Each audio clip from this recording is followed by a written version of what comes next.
আপনাদের স্বাগত জানাই আমি আমার কথা শুনবার জন্য এবং একই সঙ্গে আমি স্বাগত জানাই নতুন রাজনৈতিক দলকে।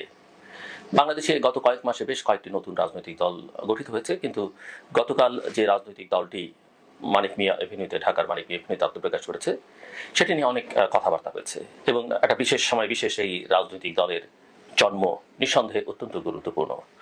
গুরুত্বপূর্ণ এই কারণে যে এই দলটি যারা গঠন করলেন, যারা নেতৃত্বে আছেন, জাতীয় নাগরিক পার্টি বা এনসিপি, এই পার্টির নেতৃত্বে আছেন যারা বিগত জুলাই আগস্টের অভ্যুত্থানে বৈষম্যবিরোধী ছাত্র আন্দোলন নামের যে প্ল্যাটফর্মটি সামনের সারিতে ছিল, তার নেতৃত্বে যারা ছিলেন, যাদের নাম আমরা বিভিন্ন সময় জেনেছি শুনেছি, তারা এদের কারো কারো ব্যাকগ্রাউন্ড নানা রাজনৈতিক দলের সঙ্গে, সেটাও আমরা শুনেছি। কেউ ছাত্র শিবিরের সঙ্গে বা জামায়াত ইসলামের সঙ্গে যুক্ত ছিলেন, কেউ ছাত্রলীগের সঙ্গে, কেউ বামপন্থার সঙ্গে। সেই পরিচয় ছাপিয়ে তারা নতুন একটা বাংলাদেশ গড়বার প্রত্যয় নিয়ে এই রাজনৈতিক দলটি গঠন করেছেন। নানা রকমের বিতর্ক হয়েছে এই সময়টাতে, এটাকে কিংস পার্টি হচ্ছে কিনা, কেননা এই দল গঠনের প্রক্রিয়ার সঙ্গে যারা যুক্ত ছিলেন, বৈষম্যবিরোধী ছাত্র আন্দোলন, সেই আন্দোলনের সামনের সারির সমন্বয়, কারণ আমরা লক্ষ্য করেছি যে সেই প্ল্যাটফর্মে যারা ছিলেন বা সমন্বয় যারা ছিলেন সবাই একসঙ্গে নেই। আমরা কয়েকদিন আগে তাদের ছাত্র সংগঠন করবার সময় দেখলাম প্রাইভেট ইউনিভার্সিটির স্টুডেন্টদের সঙ্গে বা সমন্বয়কদের সঙ্গে তাদের হাতাহাতি মারামারির ঘটনাও। তারপরে কৌতূহল ছিল, এখানে অন্তত তিনজন উপদেষ্টা ছিলেন, একজন ইতিমধ্যে পাওতি করে দলের প্রধানের দায়িত্ব নিয়েছেন, আরও দুজন এখনো আছেন, কেননা তারা নানাভাবে এই দল গঠন করবার প্রক্রিয়া, নতুন রাজনীতির কথা দীর্ঘদিন ধরে বলে আসছেন এবং এটা স্পষ্ট যে তাদের সঙ্গে একটা সংযোগ আছে। এর বাইরে তাদের যে জাতীয় নাগরিক কমিটি ছিল, তারাও মূলত বলছিল তারা যে এটা রাজনৈতিক দল নয়, কিন্তু আমরা দেখেছি সরকারের সঙ্গে যে কোনো আলোচনায় তাদেরকে রাজনৈতিক দল হিসেবে ট্রিট করা হয়েছে। এবং এই দলের যারা মুখ্য বা সমন্বয়ক বা স্পোক্স পার্সন ছিলেন, তারাও অত্যন্ত অ্যাক্টিভ গত কয়েক মাসে, আমরা সেটা লক্ষ্য করেছি। নিঃসন্দেহে তরুণরা একটি রাজনৈতিক দল করেছে। আমি এটা ছাত্রদের রাজনৈতিক দল বলতে চাই না, যদিও এই দলের প্রধান এখনও ছাত্র নাহিদ ইসলাম, কিন্তু 151 একটি কমিটি করা হয়েছে, কিন্তু এটা আমি তরুণদের দল বলতে চাই, কারণ ছাত্ররা সবাই রাজনীতির সঙ্গে যুক্ত নয়। আরও 28-30টি ছাত্র সংগঠন ক্রিয়াশীল আছে, তারা বিভিন্ন মতাদর্শে বিশ্বাস করে এবং সব ছাত্র রাজনীতি করতেও চায় না। কাজে এটাকে ছাত্রদের রাজনৈতিক দল বলা যাবে না, এটাকে বরং আমরা তরুণদের একটা রাজনৈতিক দল বলি, সেটা বলাই সমীচীন হবে।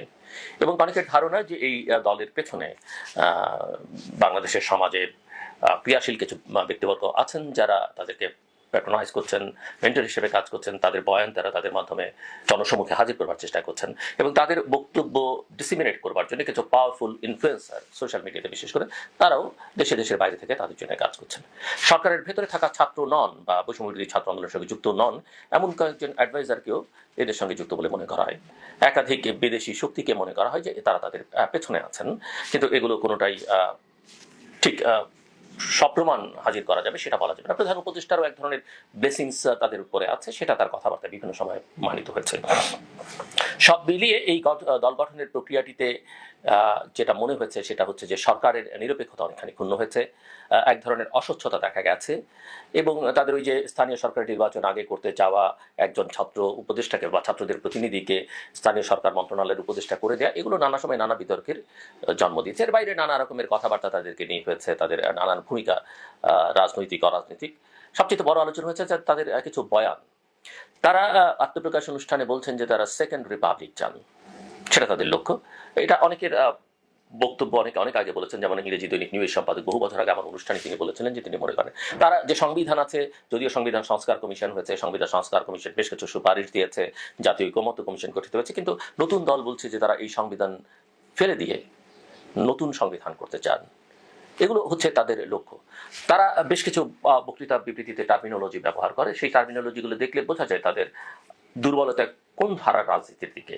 তারা কি সেন্টার লেফট, সেন্টার রাইট, অথবা তারা কি একেবারে এক্সট্রিম রাইট, এক্সট্রিম লেফট, সেগুলো না। তারা বলছেন তারা মধ্যপন্থার রাজনীতি করবেন, কিন্তু কখনো কখনো কেউ কেউ মনে করেন যে তারা এক্সট্রিম রাইট পলিটিক্স করবার দিকে তাদের এক ধরনের আগ্রহ আছে বা তারা সেই ধারাকেই প্রতিনিধিত্ব করবেন।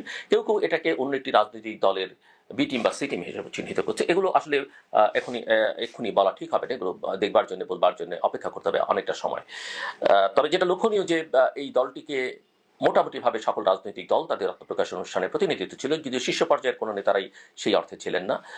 ডিপ্লোম্যাটিক মিশনগুলোকে তারা আমন্ত্রণ জানিয়েছিলেন ডিপ্লোম্যাটদের, সেখানেও খুব একটা সাড়া পেয়েছেন বলে মনে হয়নি, বরং বলা যেতে পারে যে চিত্র আমরা দেখেছি সেটা একেবারেই দুঃখজনক। কিন্তু যেটা বিবেচনার দাবি রাখে যে একটা নতুন দল আত্মপ্রকাশ করলে তার ঘোষণাপত্র, গঠনতন্ত্র এগুলো আসলে শুরু থেকে থাকলে অনেক ভালো। কারণ রাজনৈতিক দলটাকে বুঝতে সুবিধা হয়। আমরা তাদের কিছু বয়ান শুনছি বটে, কিন্তু তাদের স্বল্পমেয়াদী, মধ্যমেয়াদী, দীর্ঘমেয়াদী অঙ্গীকারগুলো কি, তাদের ঘোষণাপত্রটা কি, কি ধরনের দল তারা করতে চান সেটা কিন্তু ঘোষণা দিয়ে যাত্রা শুরু করেননি। এটা তাদের দলের একটা বড় দুর্বলতা। দল গঠন প্রক্রিয়ার মধ্যে বিভাজন শুরু থেকেই লক্ষণীয়। সেটা কতদিন তারা এই বিভাজনকে কাটিয়ে সামনের দিকে এগোতে পারবেন সেটা একটা বড় প্রশ্ন। নিঃসন্দেহে একথা বলা যায় যে যে কোনো রাজনৈতিক দলই মতভিন্নতা থাকতে পারে, বড় দলে বেশি থাকে। তবে এই দলটিকে ঠিক বড় দল বা মধ্য মানের দলও এখন বলা সমীচীন হবে কিনা সেটা নিয়ে আমরা প্রশ্ন রাখতেই পারি, এবং অনেকেই রাখতে পারেন। এবং দেখবার বিষয় যে ক্ষমতার সঙ্গে সংস্রব ছাড়া আসলে তারা কতদিন কিভাবে টিকে থাকতে পারেন। ইতোমধ্যেই আমরা লক্ষ্য করেছি যে বাংলাদেশ জাতীয়তাবাদী দল বিএনপির বর্ধিত সভা হয়েছে ৬ বছর পরে, এবং এই বর্ধিত সভায় অনেক নেতারা অনেক রকমের বক্তব্য রেখেছেন, কিন্তু তাদের যে রাজনীতি, যে লিবারেল ডেমোক্রেটিক একটা পলিটিক্স তারা করতে চায়, সেটা কিন্তু তারা স্পষ্ট করেছে এর মধ্য দিয়ে। এবং তারা দ্রুত একটা ভালো নির্বাচন সরকারের থেকে আদায় করবার ব্যাপারে অঙ্গীকারবদ্ধ। এবং তাদের প্রাক্তন, বর্তমান মিত্র বা শত্রু যারা ছিলেন তাদের সম্পর্কে তাদের নতুন ডিরেকশন কি সেটাও কেন্দ্রীয় নেতৃত্ব মোটামুটিভাবে দিয়ে দেওয়ার চেষ্টা করেছেন। কিন্তু যেটা নতুন দলের ক্ষেত্রে অনুপস্থিত সেটা হচ্ছে রাজনীতি। তাদের রাজনীতিটা আসলে কি সেটা খুব একটা স্পষ্ট তারা করতে পেরেছেন বলে আমার কাছে মনে হয় না। এখন প্রশ্ন হচ্ছে যে আমরা জাতীয় ঐকমত্য কমিশন, যেটা প্রফেসর মোহাম্মদ ইউনূসের নেতৃত্বে, সেই ঐকমত্য কমিশনেরও তেমন কোনো কার্যক্রম কিন্তু লক্ষণীয় নয়। রোজার মাস ইতিমধ্যেই, আগামীকাল থেকে পবিত্র রমজান শুরু হয়ে যাচ্ছে। রমজানের সময় সেই অর্থে অ্যাক্টিভিটিস, যে কোনো ধরনের অ্যাক্টিভিটিস বাংলাদেশে বা একটা মুসলিম দেশে খুব একটা ক্রিয়াশীল থাকে না, কিন্তু সময় গড়িয়ে যাচ্ছে। এবং মোটামুটিভাবে দাবি সভা রাজনৈতিক দলগুলোর, বিশেষ করে প্রধান বিরোধী দল প্রধান রাজনৈতিক দল বিএনপি, সেনাপ্রধানের বক্তব্য, নানান বিশেষজ্ঞ বুদ্ধিজীবীদের বা নাগরিক সমাজের যে বক্তব্য, ডিসেম্বরের মধ্যে যে কোনোভাবেই হোক নির্বাচন করতে হবে। শুধু তাই নয়, আন্তর্জাতিক কমিউনিটিও মোটামুটিভাবে ডিসেম্বরের মধ্যে নির্বাচনটা দেখতে চাইছে। কারণ বাংলাদেশে এক ধরনের অস্থিতিশীলতা লক্ষণীয়। বাংলাদেশের আইন শৃঙ্খলা পরিস্থিতি কোনো অবস্থাতেই সুখকর নয়। মানুষ দ্রব্যমূল্যের চাপে অতিষ্ঠ। সব মিলে পরিস্থিতিটা সরকারের অনুকূলে নয়, দেশের জন্য কল্যাণকর নয়। এরকম পরিস্থিতিতে একটা রাজনৈতিক নেতৃত্ব জনগণের সিদ্ধান্তের ভিত্তিতে যারা ক্ষমতায় যেতে পারেন, সেটা যদি নিশ্চিত করা যায় দেশের জন্য কল্যাণ হবে। সেক্ষেত্রে অবশ্যই দেখবার বিষয় নতুন এই রাজনৈতিক দলের ভূমিকা কি হবে। তারা কি কিংস পার্টির তকমা থেকে বেরিয়ে আসতে পারবে? সরকার কি তাদের সঙ্গে সম্পর্ক পুরোপুরি বিচ্ছিন্ন করে নিজেকে নিরপেক্ষ প্রমাণ করতে পারবে? এবং একটা ভালো নির্বাচন করবার যে সক্ষমতা সরকারের, দক্ষতা থাকা দরকার, সেটা নিয়েও প্রশ্ন আছে।